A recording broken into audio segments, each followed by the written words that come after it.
Tonight, an exclusive interview with the hero of Cologne, the giant security guard who protected 4 women from sexual assault in Germany on New Year's Eve.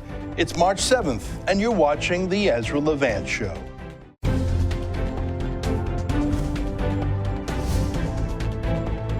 Why should others go to jail when you're the biggest carbon consumer I know? There's 8,500 customers here, and you won't give them an answer. You come here once a year with a sign, and you feel morally superior. The only thing I have to say to the government about why I publish it is because it's my bloody right to do so.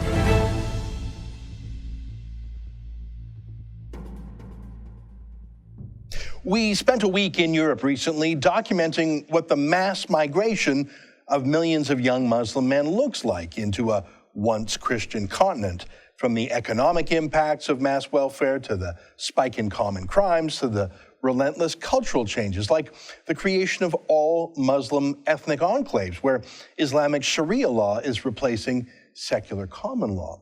Last week we showed you more than a dozen interviews with Muslim men on the street. No truly religious Muslim men would talk with us, and no women did either. That's partly because in Europe, there's a great disproportion of men to women. According to the United Nations, 3/4 of Muslim migrants are young men. A small minority are women. Can you see a single woman in this image, for example? The women have been left behind. But those Muslim women who are in Europe don't lounge around all day like the men seem to do. You do see some women rushing in and out of Muslim grocery stores, but they never linger. A Muslim woman's work is never done. That's part of the story. It was just the men that we saw. Even that was an odd experience. I mean, go to any Canadian city or even any city in the Western world, and you will see men and women in equal number. In fact, if you go to a shopping mall or a cafe during the day, you will see mainly women. It's just a fact. Women are free to go out and about without male minders. Not so in the Muslim areas we visited in Malmö, Sweden, or Cologne, Germany, or in my last trip in November to the Muslim neighborhoods in Paris. There's also the rape culture in Muslim lands that trains women not to go in the streets because uncovered women or unaccompanied women are vulnerable to sexual assaults and even rape. Like the sort that happened in Cologne, Germany on New Year's Eve. It was the perfect storm. Germany has taken 1 million Muslim men last year alone. They haven't been absorbed. They're not working. They don't come knowing the German language. They're not integrated at all. They're warehoused in bunks in government facilities or other makeshift housing. Some live in shanty towns. There's that massive imbalance of men and women. Again, you've got countless young, horny men who come from a culture that looks at Western women as haram. That means literally they're dirty. They're infidel women. And so these Muslim men are free from the honor culture that possibly would have restrained their behavior back in the Middle East, but now they have opportunities. And so it was that New Year's Eve and these rootless, shiftless new Muslim migrants all poured out of the main train station in Cologne, Germany, drinking, looking for fights, looking for women, looking to do something with the new freedom they found. And so they groped and sexually assaulted and raped any woman they met. Over 1,000 German women were assaulted that night in that central square, according to the latest stats from German police. Well, when we were in Cologne, we caught up with this man, Ivan Jurcevic, the nearly 7-foot-tall martial arts expert, actor, entrepreneur, who that night was hired to be a security doorman on New Year's Eve at a 4-star hotel right downtown, right in the city's central plaza, across from the famous Cologne Cathedral and the train station that so many hundreds of Muslim migrants poured out of that night. Listen to Ivan describe what happened that evening and his thoughtful comments about Germany and its future. Ivan's not an ethnic German like the Muslim migrants. He moved to Germany for a better life. He came from his native Croatia. You'll want to hear his poignant comments about freedom and the West. He's more than just a man of muscles. He's a man of philosophy and liberty. Here, watch this. Ivan, thank you for joining us. This is a beautiful place, a gorgeous cathedral, the Dome of Cologne. Behind us, the 5-star hotel, Excelsior Hotel Ernst. But on New Year's Eve, it was not beautiful. It was horrible. Absolutely, it was really horror.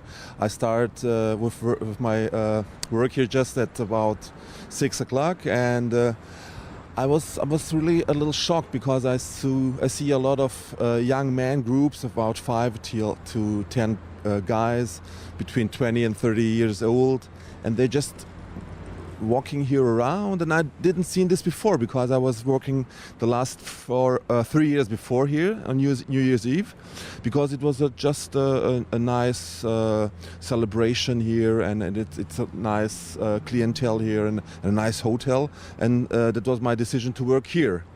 And I think at 8 o'clock, the first fight was here on the Gaffel. It was between two men. I don't know who the guy was who hits them with the knife. They were both migrants? No, only the injured man was a German man. Okay, so a migrant attacked a German man with a knife. They don't know who it was. Don't know who started it. But they just told me that the police told me that he didn't speak German, and he looked like from the south of Africa, from the north of Africa.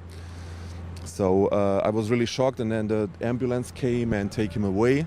And that's a 5-star hotel. So this is this is a tourist area. Of course. This is not a rough area. No, like you see now here, tourists from all over the world, from China, from the United States, from everywhere around the world, they come here, take their picture, and so it was the last years before, but even not this New Year's Eve.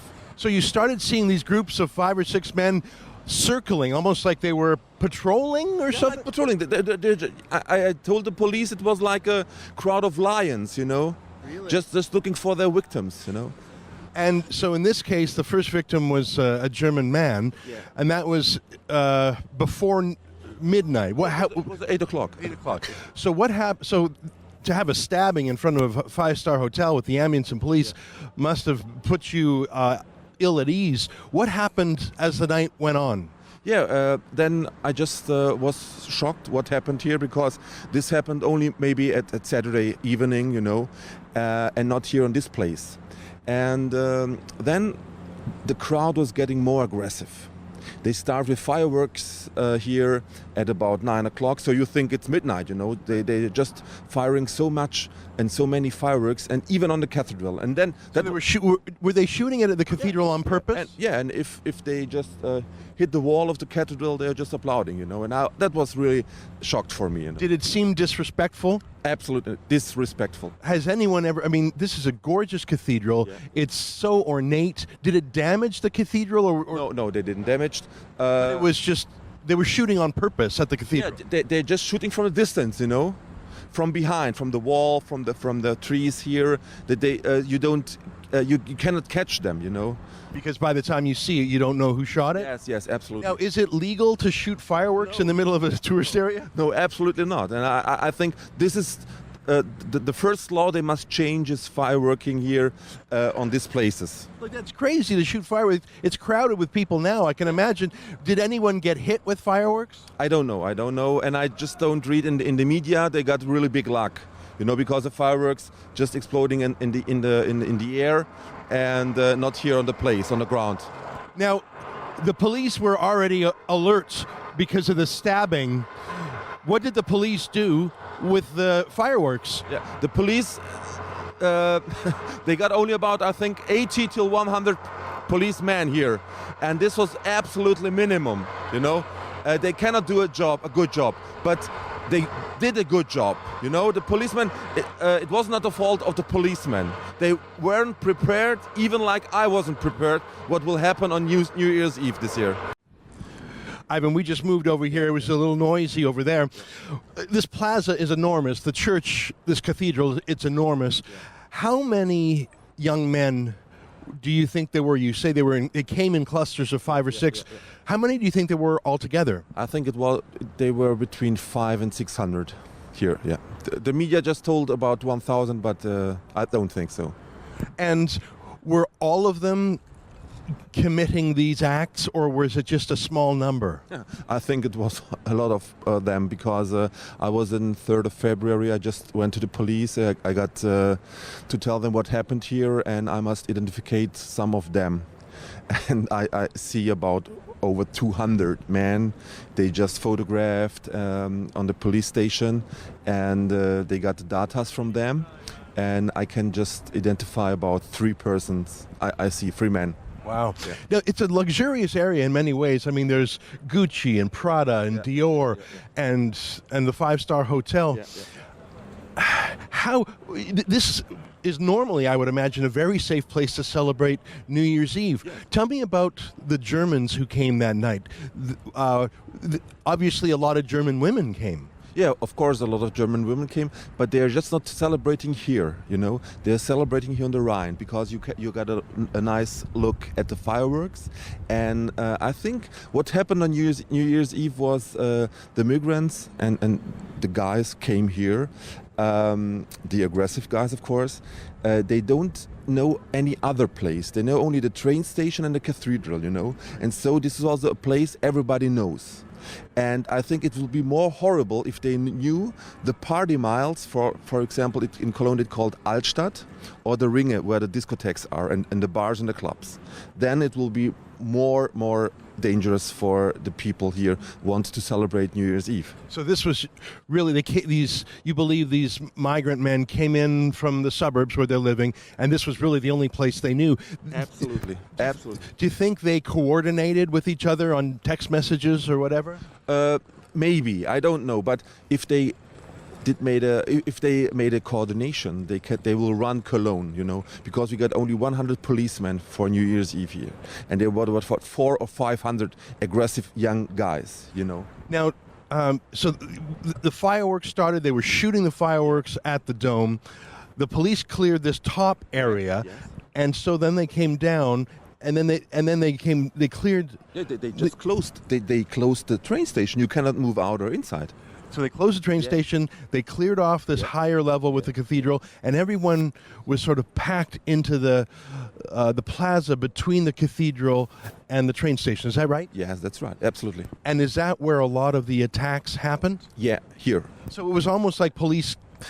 Well, the German women couldn't leave by train because the train station was closed, and they couldn't get up here because this was blocked. It's almost like they were fish in a large net. Like in a cage, yes, absolutely. Yeah. And that's when these hundreds of Muslim men just had a mob scene. Is that right? Just listen. I don't know if they're Muslims. You know, that's a real danger. What did they look like? Tell me what they looked like. They don't look like European men. Okay.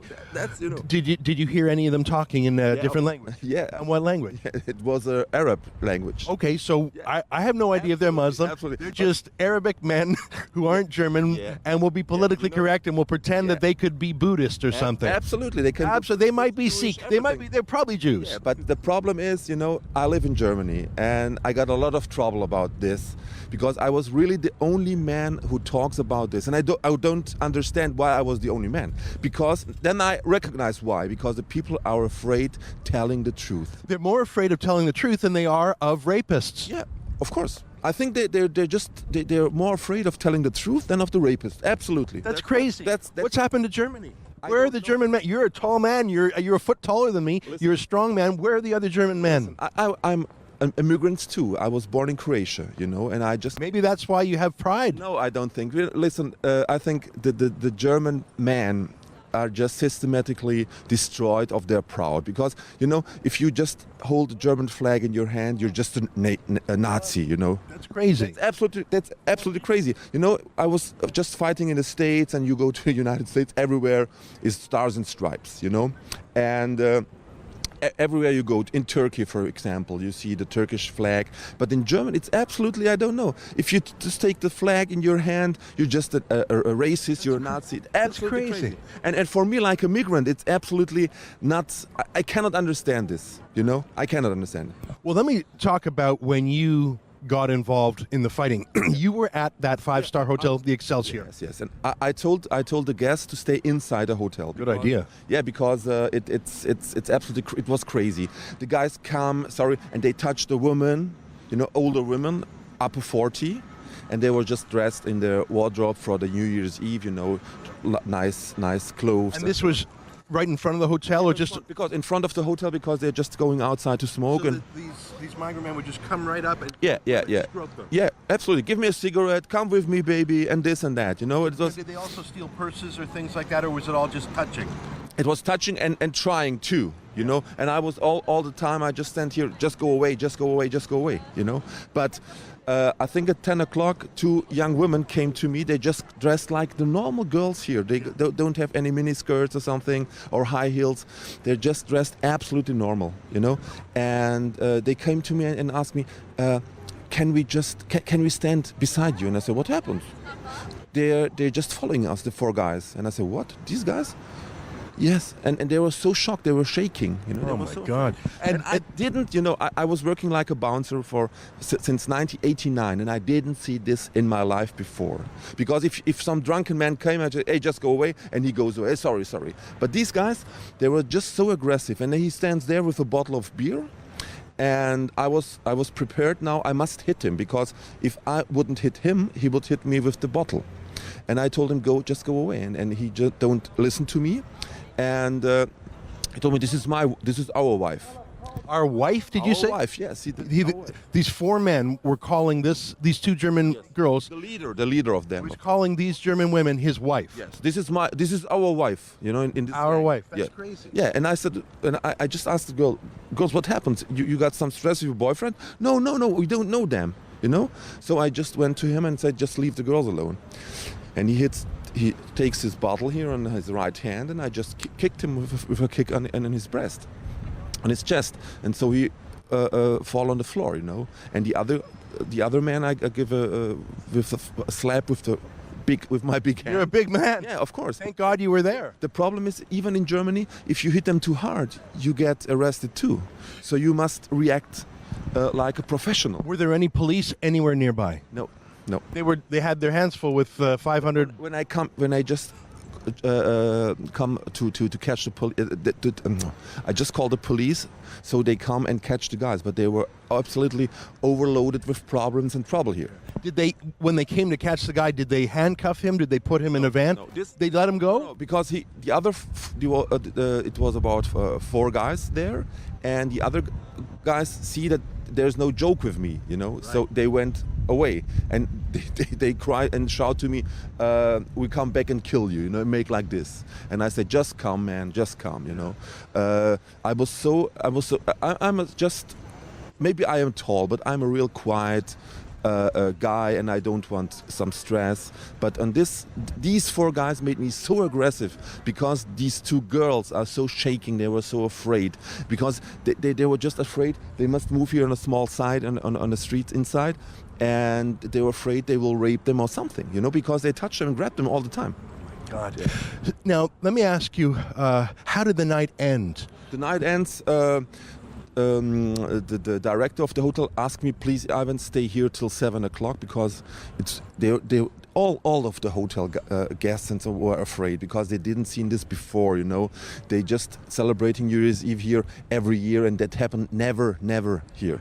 So at about 5 o'clock, a group of five guys come here from the city center, and they got trouble between themselves. And then I see, like, one takes a bottle of champagne and hits him on his head, and there were migrants between themselves, you know. They fighting and they hit and beat them and so on. And then I just one of them lies on the floor, and he get kicked on his head with the foot, you know. So I just grab him away, and just then it was like God sent the police. At this moment, just the police car arrives, and I should just come here. And they arrested two guys, and I show you the photos. And then they just take the handcuffs on, and just waiting 1.5 hours for the transport car of the police, and they didn't come, so they must let him go. Oh my God. Well, that's my question. I remember on January 1st, the Cologne Police Department put out a press release. I read it. Yeah. It said it was a relaxed evening. That was the word they used. Uneventful. They said, there were 56 incidences. Why did they say that? I don't know. Listen. You said the police on the street not to blame because they were overwhelmed. But who wrote that press release? I don't know. But the guy who wrote this just was suspended. You know? The police chief, you mean? Of course. And this is absolutely correct. You know, the problem is I made this job like over 25 years. And I told my friends what happened here. And they told me, Ivan, we don't believe you. And this was the biggest shock for me. Well, here, so Yeah. hundreds of people saw it. Yeah. Hundreds, maybe 1,000. Yeah. You saw it. Yeah. The 100 police here saw it. Yeah. And yet no one believed it. No one reported it. Yeah. The police didn't report it. The politicians didn't Yeah. report it. Why did they cover it up? I don't know. Maybe- How did they cover it up? How do you keep a secret like No, I don't know. And so I just posted this video on Facebook, you know. I was so angry about the situation because I thought, I'm not a liar, this is the truth, what I see. people would deny it happened because they couldn't see any reports of it. Yeah, I can. Yeah, that's the reason. And the people attacked me. They wrote me mails. They will kill me because I'm a liar. I'm a narcissist. I'm a racist. I'm everything, you know. And I was just laughing. And I said, no, I will leave this video on Facebook. And a girlfriend of me, a good friend of me, not my girlfriend, a girlfriend, just asked me, Ivan, please put this video public on Facebook because I got only on my private sphere. And when I put it public, believe me, I think in 6 hours I got over 2 million views on this video, and it was so much multiplied. And You did more journalism by putting that video on Facebook than the newspaper. Where were the newspapers? They must have known. I don't know. I can show you a mail. I write a friend of me. He asked me how was New Year's Eve, and I said it was a horror. And I told him you will read it in the newspaper tomorrow. And it didn't happen. No, really, believe me, nothing. And even How many days? 4 days? Thursday, Friday, Saturday, Sunday, 3 to 4 days. Yes. Did the mayor, did the police chief say don't talk about it? Did someone say don't talk about it? I don't know, How but do you keep 1,000 people quiet? I don't know, but I think it was like this. Oh my God! Yeah. And really, And what about arm's length? What about the mayor saying keep an arm's length? Your arm's length are very strong. What about women? What about other people who don't have strong arms? listen, if you just watch some documentary about lions, if a zebra was standing here and makes an arm length here like this, the lion attacks on the back, you know? Yeah. So it was so crazy. It was all the situation is so crazy. Absolutely. And what happened to the mayor who said keep an arm's length? Is she still the mayor? No, I think she was shocked even of the knife attack for 2 months before, you know. So the people are afraid. They're really afraid. Believe me, they're afraid telling the truth in Germany. That's the problem. Was you say this man was arrested, he was handcuffed, but because he wasn't taken away in an hour and a half, the police let him go.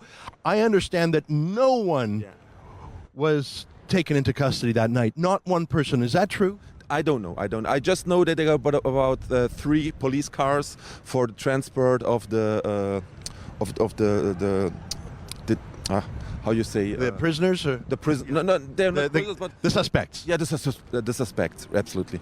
And you know, it's a really procedure. You need about half an hour to 1 hour. You must put a lot of formulas, you know. my I know God. what happens in the States. Yeah. The police car came, they put him handcuffs on, and they hit him in the car, and they drive him away. And in Germany, you must write everything. What's in his pockets, what's his name, everything. You must wait for the car, for transporting them. That's absolutely crazy, absolutely.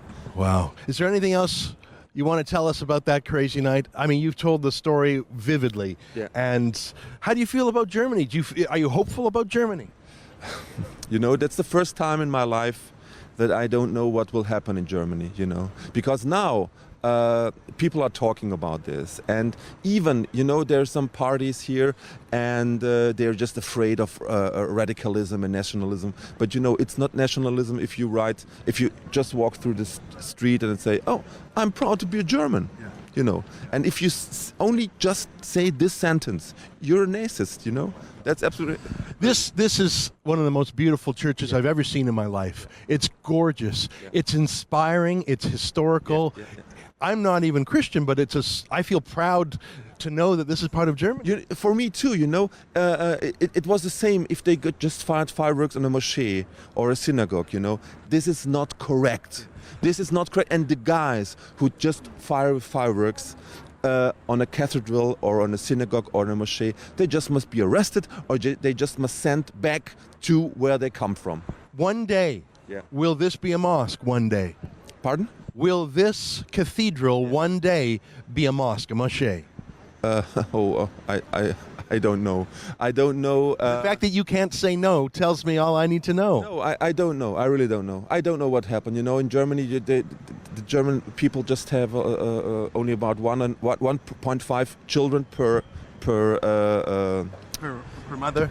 Yeah, per mother. family, yeah. Yeah, and in other countries they got about 5 or 6. You know, it's only mathematics. You know, it's algebra. You know, and you will see. I don't know what happened. I really don't know what happened. So, and you know, if I don't know what will happen, it means a lot. That's Ivan Zurcevic, a better German than many Germans, wouldn't you say? At least he's not afraid to say he loves his country. When we come back, I'll show you another interview with another migrant to Germany who worries that new migrants want to destroy Germany's culture, not adopt Germany's culture. Stay with us.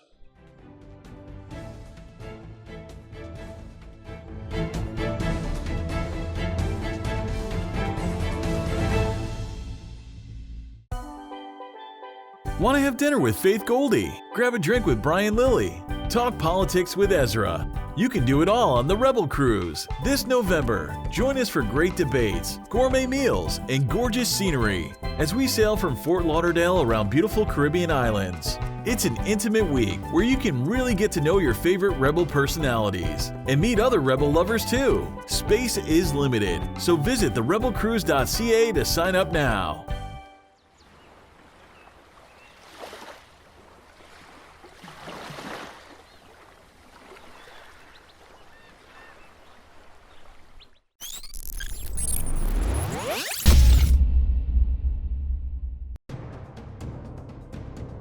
I love Alberta.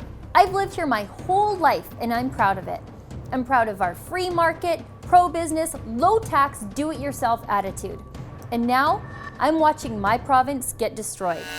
We've all had hints of the NDP's radical views in the past, but no one actually thought they'd ever run this province. Not even them. And now they are. And the worst is yet to come. I give my sad forecast for Alberta in my new ebook, The Destroyers, Rachel Notley and the NDP's War on Alberta.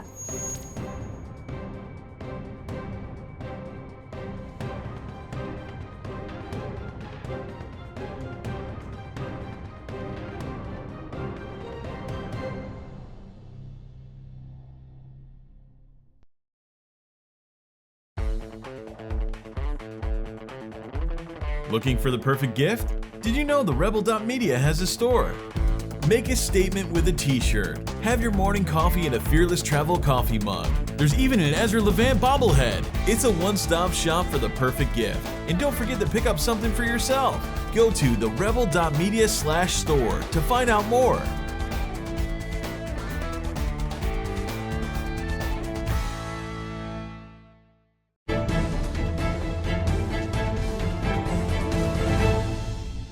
Welcome back. When I was in Cologne, I met another immigrant to Germany from the Congo named Serge Menga. Here, let me show you his thoughts on Germany and mass Muslim migration and the flickering lights of freedom. Serge, you came to Germany more than 20 years ago from Congo, is that right? Yeah, that's right. I'm living here in Germany since 27 years now. I came here at the age of 11 as a refugee. And tell me what you do here in Germany. Well, I work as a promoter, so I do organize parties and events for clubs and big companies, and also work as a DJ and producer. On New Year's Eve, you were not downtown here in front of the cathedral. You were in a bar DJing. Am I right? I've been DJing in a club not far away from here, just 5 minutes with the car. I've been DJing all that night. It was a special event, and that was all I was doing that night, the 31st. Yeah. Now, the club you were at, it was peaceful on New Year's Eve, right? Definitely, it was peaceful and nice people. Everybody dressed very, very chic. Usually everything was okay. But later, when the news broke about what happened here at the plaza in front of the train station, what was your reaction? Well, my reaction, first of all, I was shocked because I was like, damn, I was not that far away from here and I didn't recognize anything. And I was really frustrated and I was really pissed off because I hear that it were some foreigners which did it. Now, you came from a foreign land as a refugee. How do you feel about the people here who have been identified as foreign migrants, some of them from North Africa? Well, I want to be straight to the point and honest to you people. If you come to a place, you're a guest. If you don't know how to behave, then you should kick your ass out of the country. Africa is fucked up at the moment. You know, we have a lot of problems. Me, I'm from Congo. We got a president, Kabila, who don't want to leave the country. 2016, more than 500 people have been killed in just 1 week, by soldiers and everything. So it's an opportunity to be here, and those people should understand it's a chance. It's a life chance. They should use it in a positive way. And if they can't, just put them on the plane or whatever on a ship and get them back. I mean, this is Germany. It's my second country. I'm not German, as you can see, because I'm a black guy. I'm from Congo. So, and having a German idea don't make me 100% German. So I'm still a guest, and I have to behave myself. Do you love Germany? I love Germany because that what I am today is that Germany made out of me. Germany gave me the chance to develop myself. Germany gave me the chance to go to school, to study, and everything. Are Germans racist? Not at all. Not at all. That is the wrong picture. I know that some countries got over Germany. If Germans would be racist, if you look around you, there are so many people which are not German, they won't be here. Have you been called racist because of what you said? Yes, I have been called. How can you be called racist? Well, you know, these are dumb and stupid people, you know, without any knowledge. I mean, how can you call me a black Nazi? I mean, first of all, Nazi is a word that's not coming from Congo, from Africa at all. These are people, just ignorant people which don't know what they're talking about with their frustration.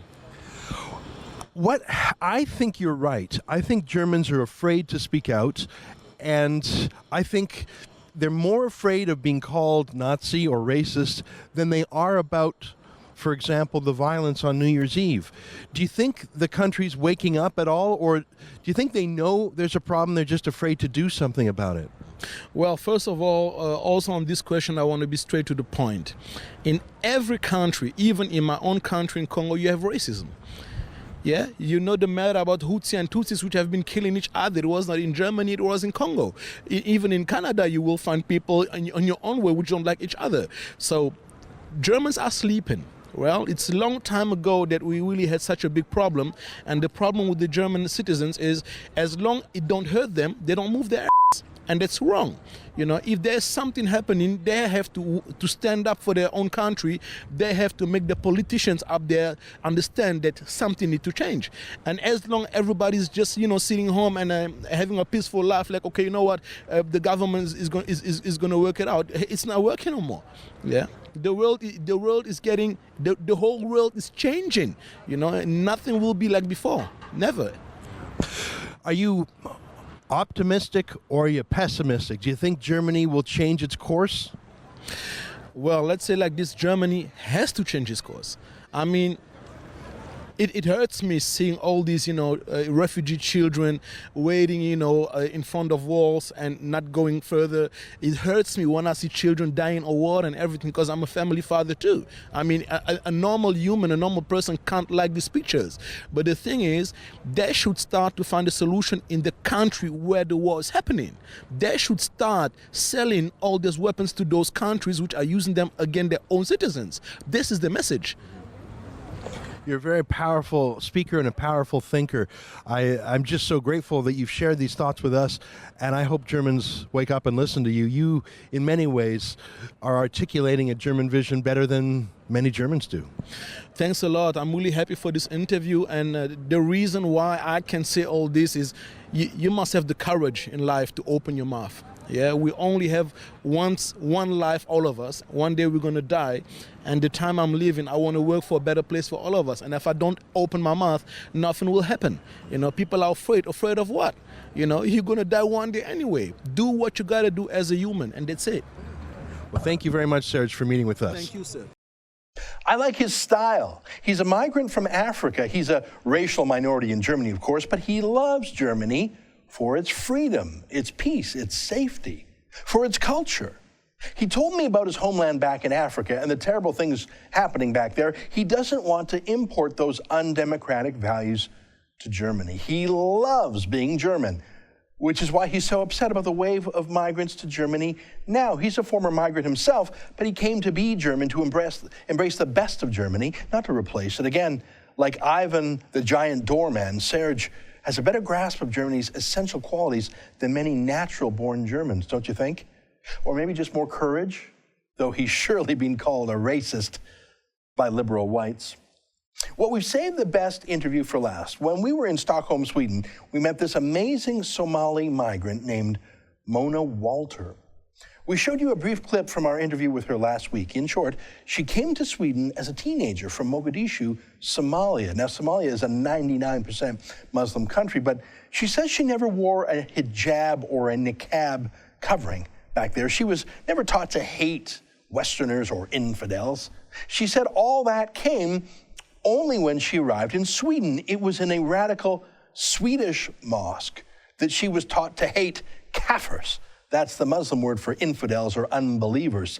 It was there that she was pressured into wearing a hijab. It was in Sweden that she says she was shamed by other Muslims if she dared to do things like go to a cafe like men were allowed to do.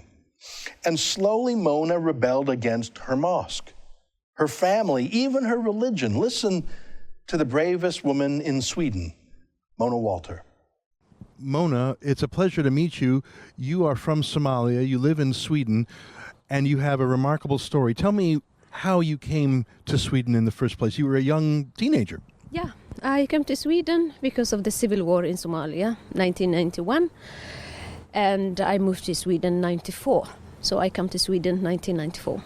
And obviously you grew up in a country that's 99% Muslim, and you came here and you started going to the mosque. Yeah. And what was the difference between being Muslim in Somalia and the mosques that you discovered here in Sweden? Very big difference, because we were secular Muslims.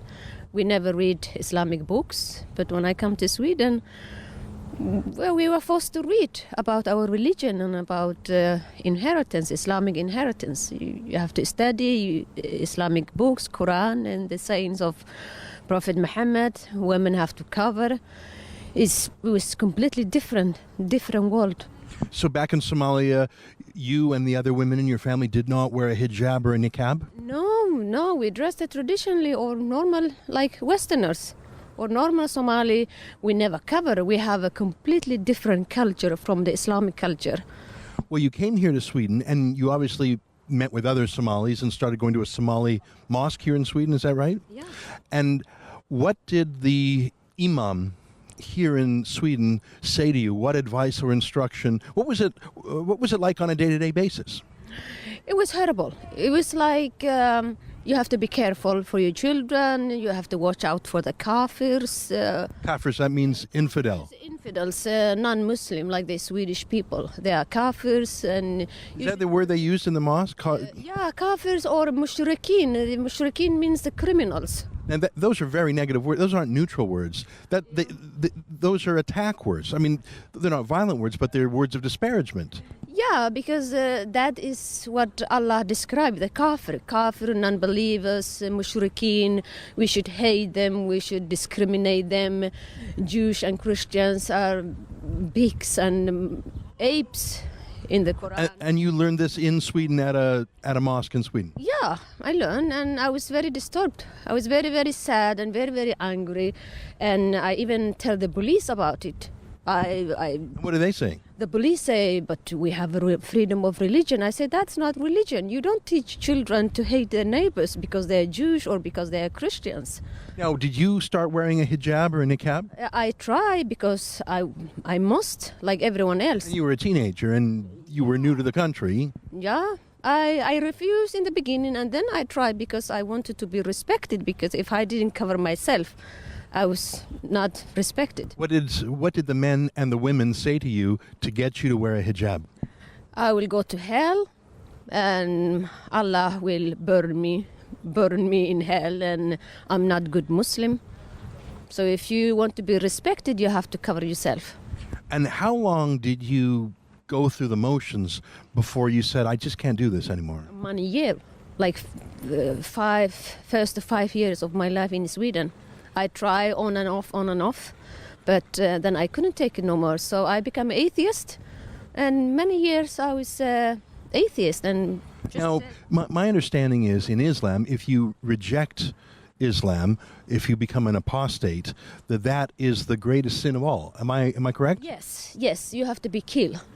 And how did you break it to your fellow Somali Swedes? How did you tell it to the imam? Did you just stop going to mosque? Did you run away? Yeah, I stopped going to mosque. I stopped visiting my Muslim family and my Muslim relative.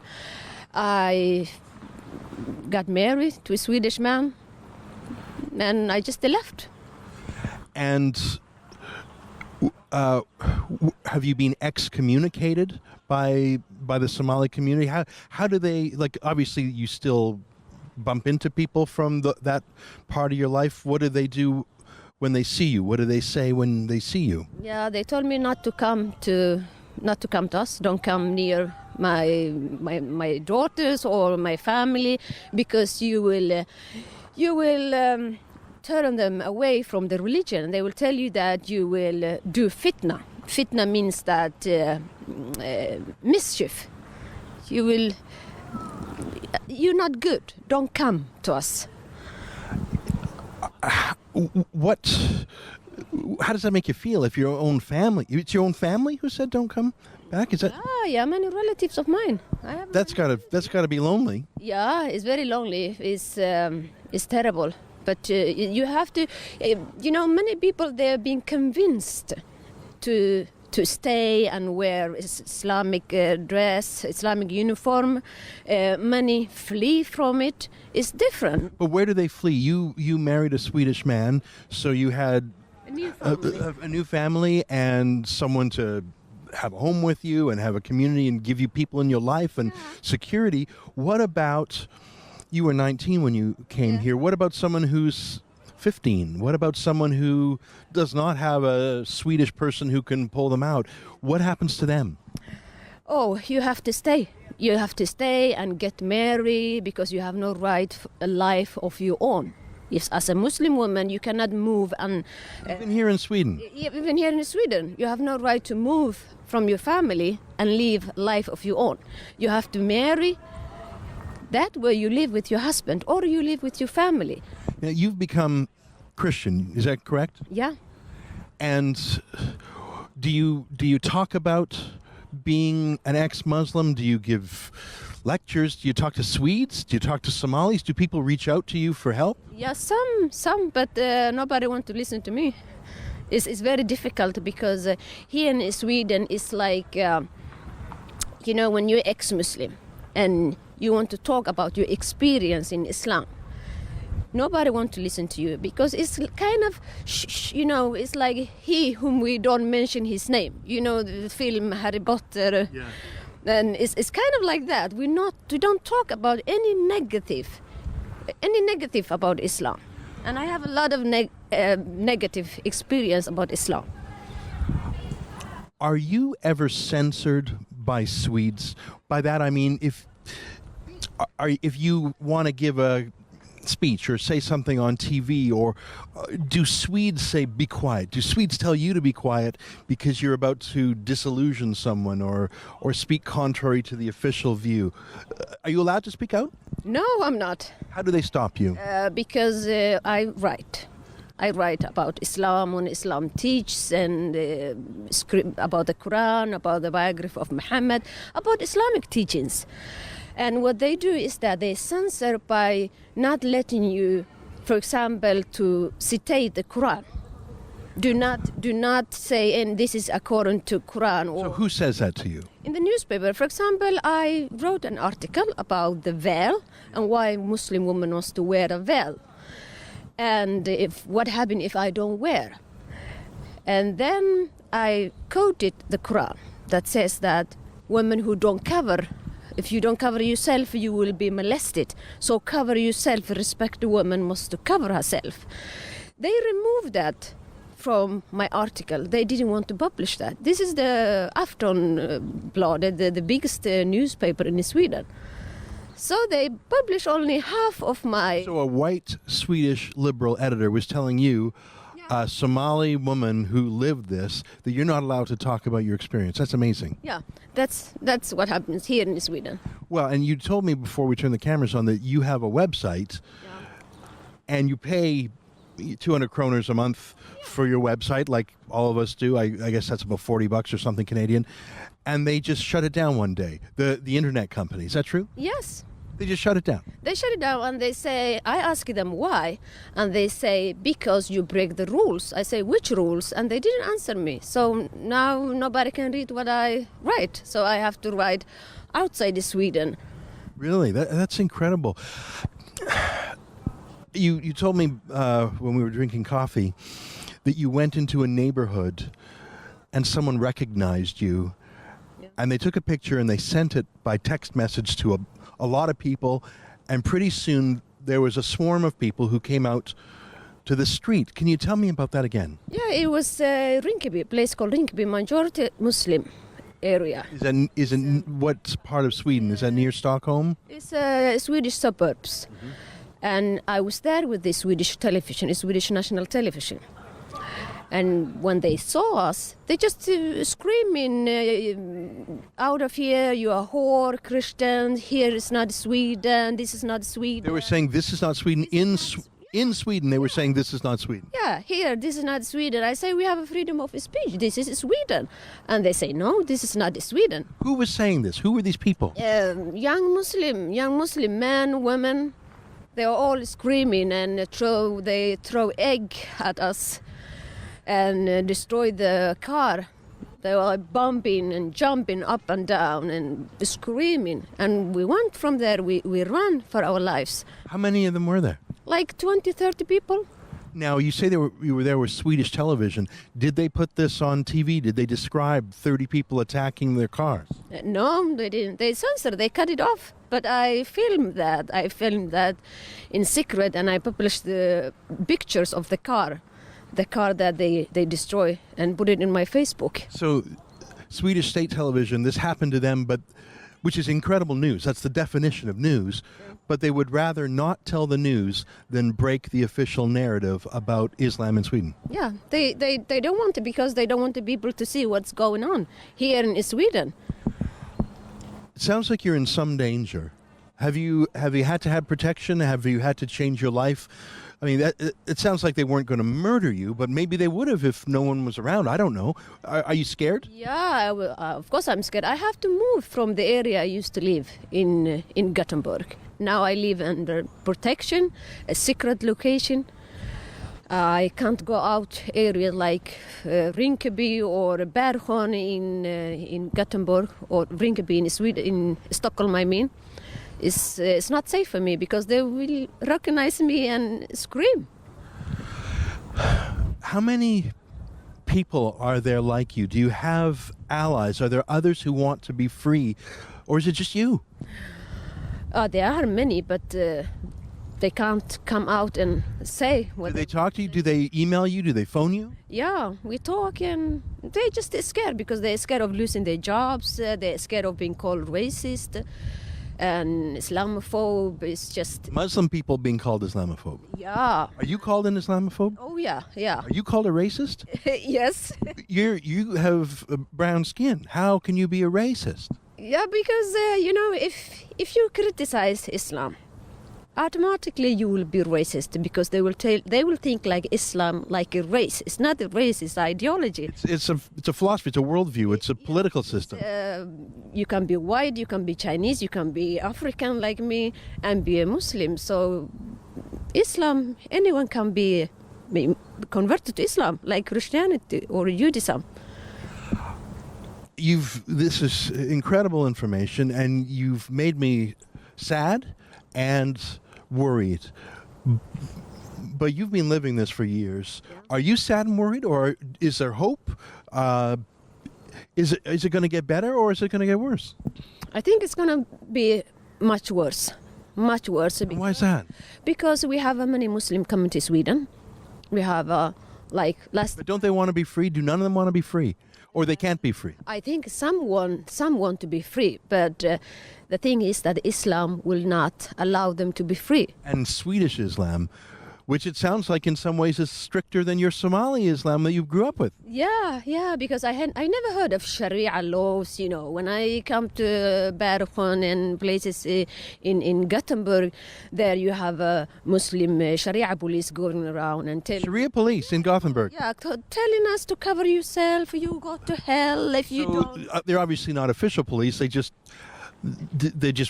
patrol. Self-named police, because they go around and telling Muslim women, cover yourself, otherwise you will go to hell. Do the regular police do anything about this? No, I've been trying to tell them this. Please help us. This is what is happening. We don't have a freedom. We don't have a freedom of religion, of speech, or anything. It's like totalitarian ideology that you've been forced to live under, even here in Sweden, even here in the West society. It sounds like you came to Sweden and you loved the best of Sweden. You loved the openness, the freedom, the progressive nature. Is that Sweden still alive, or just for some people? Yeah, for some people, for the Swedes, for non-Muslim, of course. So there's two Swedens. Yeah, we have two society. We have the Muslim society and we have the Swedish society. The Muslim society have their own Sharia laws, and women are being oppressed by their family. You have no freedom to go out and take a cup of coffee somewhere with your neighbor. If I have a Swedish neighbor, and he's a male neighbor, I can't invite him and sit with me in a cafe.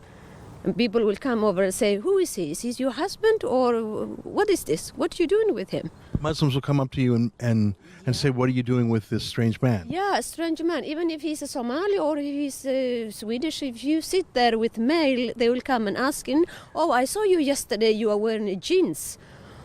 Why is that? Incredible. You don't have a freedom. There is no freedom in those areas. Well, you've given us a lot to think about, Mona, and you're a very brave woman. And I hope you inspire others, not just here in Sweden, but in my country of Canada, too. Thank you so much. Thank you for coming to Sweden. Incredible. You could build a wonderful country with people like Mona Walter and Serge Menga and Ivan Jurcevic.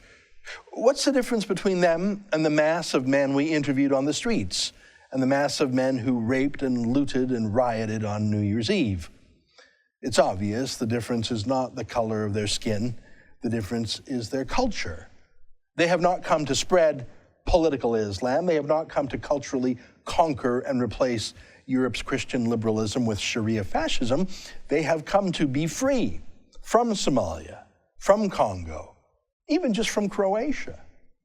I have to say, of the dozens of interviews we did in Europe, these 3 foreign migrants best expressed their love for Europe of old, even better than Europe's official defenders do. I was so glad to have met them. Well, that's it for today's show. Tomorrow will be the last show about our trip to Europe. We'll talk to activists who are trying to fight back against open borders, unvetted migrants, creeping Sharia, rape culture, and the governments and media trying to force it all through. Until then, keep fighting for freedom while you still have it.